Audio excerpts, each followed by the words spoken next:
മലയൻകീഴുകാരനായ ദീപുവിനെ കളിക്കള വെച്ച് കഴുത്തറുത്ത് കൊന്നത് കരമനക്കാരൻ അമ്പിളി ആണ് എന്ന് കണ്ടെത്തി. ചൂഴാറ്റുകോട്ട അമ്പിളി എന്നറിയപ്പെടുന്ന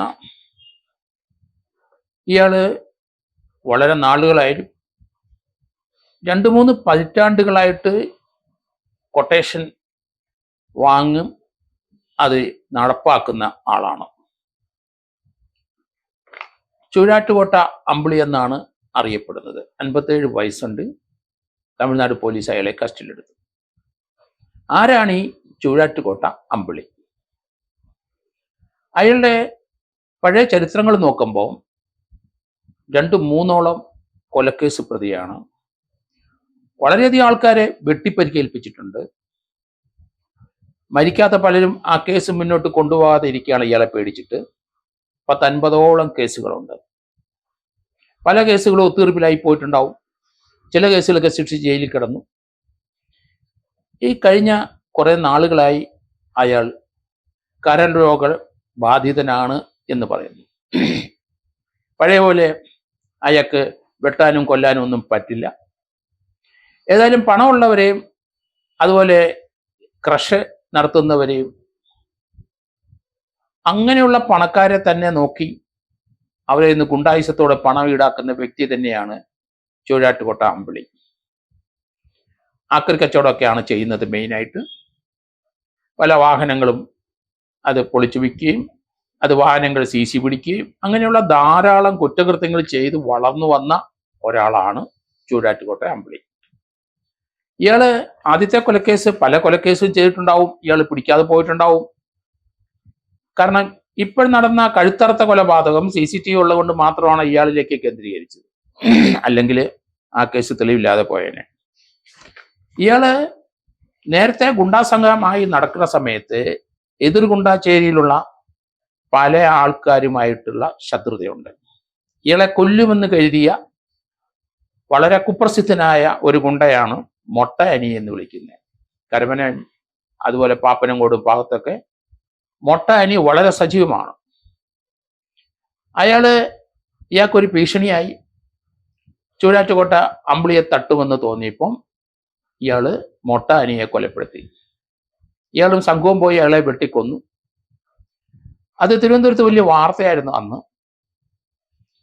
മൊട്ട അനിയെ കൊന്നതോടുകൂടി ആ ഭീഷണി ഒഴിവായി. പക്ഷെ മരിച്ചുവെന്ന് ഉറപ്പുവരുത്താൻ ഇയാളും സംഘവും മൊട്ട അനിയുടെ തലയിൽ വലിയ കല്ലെടുത്തിട്ട് തല ചപ്പി.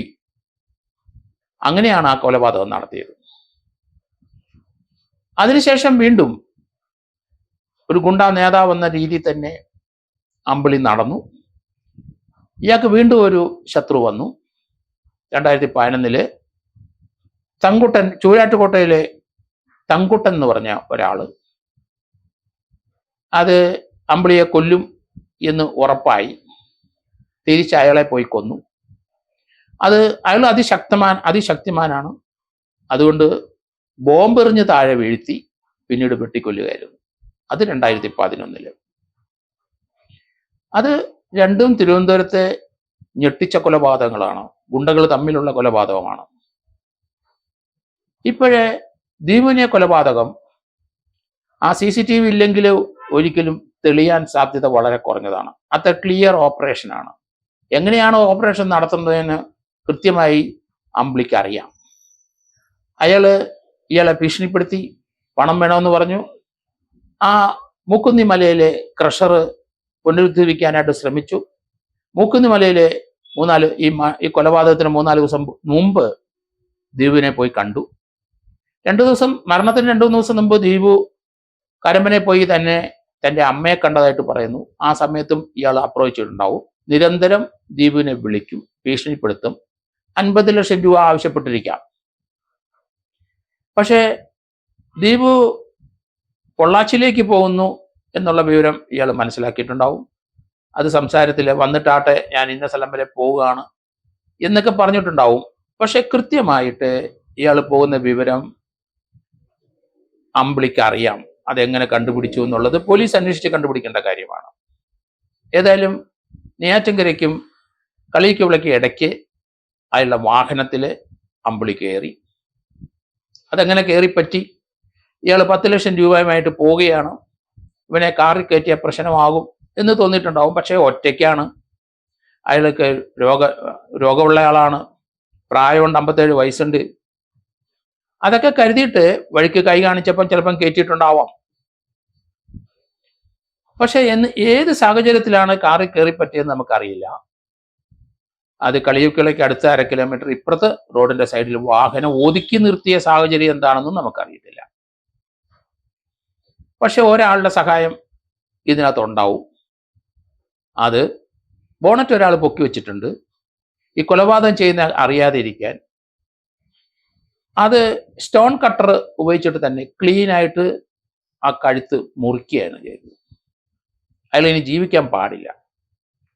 മറ്റുള്ള മൊട്ടാനിയെയും അത് തങ്കൂട്ടനെയൊക്കെ കൊന്ന പോലെ പരസ്യമായിട്ട് ഇയാളെ കൊല്ലാൻ കഴിയില്ല. ഇയാളെപ്പോഴും കാറിലാണ്. കാറിലെ ഉള്ളിൽ വെച്ച് തന്നെ കൊല്ലാൻ കഴിയുള്ളൂ. 10 ലക്ഷം രൂപയായിട്ട് നീങ്ങുന്നു എന്ന് മനസ്സിലാക്കിയിട്ടുണ്ട്. അല്ലെ കൈ കാശ് കാണും. പൊള്ളാച്ചിയിൽ പോകുന്ന ആ തരികട ഇടപാടിനൊക്കെ നേരത്തെ ദീപു കൂട്ടുനിന്നോ എന്ന് നമുക്കറിയില്ല. അയാളുടെ മൂവ്മെന്റ്, അയാളുടെ കയ്യിൽ എപ്പോഴും പണം കാണുന്ന വിവരം, കാറിൽ സഞ്ചരിക്കുന്ന വിവരം എല്ലാം വളരെ കൃത്യമായിട്ട് അറിയാം അമ്പിളിക്ക്. കഴുത്തിലെ ആ മുറിവ് ഏകദേശം 70-90% വരെ കഴുത്തറ്റുപോയി എന്നാണ് പറയുന്നത്. കഴുത്തിന്റെ ഇടതുവശത്ത് തന്നെയാണ് ആ മുറിവ്. ഈ വാഹനത്തിന്റെ പിന്നിൽ നിന്ന് ഒരാൾ ഇറങ്ങിപ്പോകുന്നതായി പറയുന്നുണ്ട്.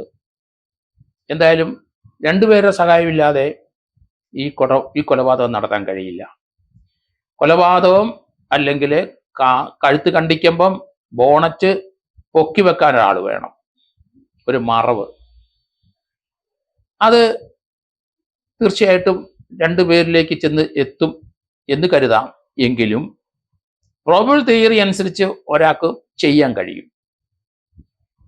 ഇപ്പം മനസ്സിലാകുന്നത് ആ തമിഴ്നാട് പോലീസ് ഭാര്യയെ കസ്റ്റഡി എടുത്തു. അവർ കൂടെ ഒളിച്ചു വെച്ച 7 ലക്ഷം രൂപ കണ്ടെടുത്തു എന്നാണ് ഇപ്പം അറിയുന്ന വിവരം.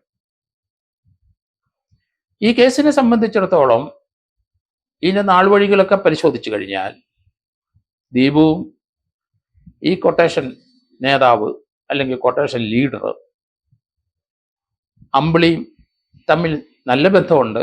പല പ്രാവശ്യം പണം വാങ്ങിച്ചിട്ടുണ്ടാവും, ഭീഷണിപ്പെടുത്തി തന്നെ വാങ്ങിച്ചിട്ടുണ്ടാവും. തന്നെ കൊന്നുകളയാൻ സാധ്യതയുണ്ട് എന്ന് കരുതിയിട്ട് പണം കൊടുത്തിട്ടുണ്ടാവും. ഇപ്പം പണം കൊടുക്കാൻ അമാന്തം കാണിച്ചു മടിച്ചപ്പം ഭാര്യയെയും മക്കളെയും കൊല്ലുമെന്ന് വരെ ഭീഷണിപ്പെടുത്തിയിട്ടുണ്ട്. അത് തന്നെയല്ല, ദീപു ഒറ്റയ്ക്ക് ദീപനെ ഇയാൾ വന്ന് നേരിട്ടാൽ ദീപന്റെ അടുത്ത് വില പോവില്ല. നല്ല ആരോഗ്യമുള്ള ശക്തിമാനായ ആള് തന്നെയാണ് ദീപു. അയാളെ കാറിനകത്ത് കയറിയാൽ തന്നെയും അയാൾ ഒറ്റയ്ക്ക് കയറിയാൽ ദീപു ഇങ്ങനെ ഒരു ഓപ്പറേഷൻ ഉണ്ടാവുമെന്ന് ഒരിക്കലും പ്രതീക്ഷിച്ചിട്ടില്ല. അയാളെ കൈകാര്യം ചെയ്യാം. പക്ഷേ തൻ്റെ കാലും കൈയും ഒരു വണ്ടി ഓടിക്കുമ്പം ആ ബെൽറ്റ് ഇട്ടിരിക്കുന്നത് കൊണ്ട് തനിക്ക് അനങ്ങാൻ മേല എന്നുള്ളൊരവസ്ഥ അത് ദീപു മനസ്സിലാക്കിയിട്ടുണ്ടാവില്ല. ഈ കൊലയാളി കാറിൽ കയറി ഒറ്റയ്ക്ക് വേണേലും കൊല്ലാം. അത് നടപ്പാക്കി പൈസ എടുത്തുകൊണ്ട് പോകുന്നത് കണ്ടു. ആ നടന്നു പോകുന്ന ആളുടെ വലത് കാലിന് എന്തോ ഒരു ചെറിയ ഏന്തൽ പോലെ തോന്നിച്ചു പോലീസിന്. ആ ഇറങ്ങിപ്പോകുന്ന ഇയാൾ തന്നെയാണെന്ന് ഏകദേശം റിസംബ്ലൻസ് തമിഴ്നാട് പോലീസ് കണ്ടെത്തി കഴിഞ്ഞു. ഇയാളുടെ ഭാര്യയും കൂടെ അറസ്റ്റ് ചെയ്യേണ്ടി വരും. ഭാര്യ തൊണ്ടി മുതൽ ഒളിപ്പിക്കാനും ഒരാളെ കൊന്നിട്ടുകൊണ്ടിരുന്ന പണം ഉപയോഗിക്കാനും മറ്റൊരാളെ കൊല്ലുന്നതിന് പ്രേരണ കൊടുക്കാനും ഒക്കെ തയ്യാറായിട്ടുണ്ടാവും. അങ്ങനെ കൊണ്ടുവന്ന പണമാണല്ലോ ഒളിച്ചു വച്ചിരിക്കുന്നത്. അതുകൊണ്ട് ഇയാളുടെ ഭാര്യയും കൂടെ പ്രതിയാക്കണം. ഇത്ര നിഷ്ഠൂരമായ കൊലപാതകം ചെയ്ത ഇയാളെ തൂക്കിലേറ്റണം, അതിന് യാതൊരു സംശയമില്ല. നേരത്തെ 2 കൊലപാതകം നമ്മൾ കണ്ടു. ഇയാള് നേരത്തെ ചെയ്ത കൊലപാതകങ്ങൾ അതിൻ്റെ ശിക്ഷ അല്ലെങ്കിൽ ശിക്ഷ അനുഭവിച്ച് കുറേ നാളത്തെ ശിക്ഷ അനുഭവിച്ച് തെളിവില്ലാതെ പോയിട്ടുണ്ടാവും. അതുകൊണ്ട് ഇയാളെ ഭയമാണ് എല്ലാവർക്കും. സാക്ഷികൾക്ക് ഭയമാണ്.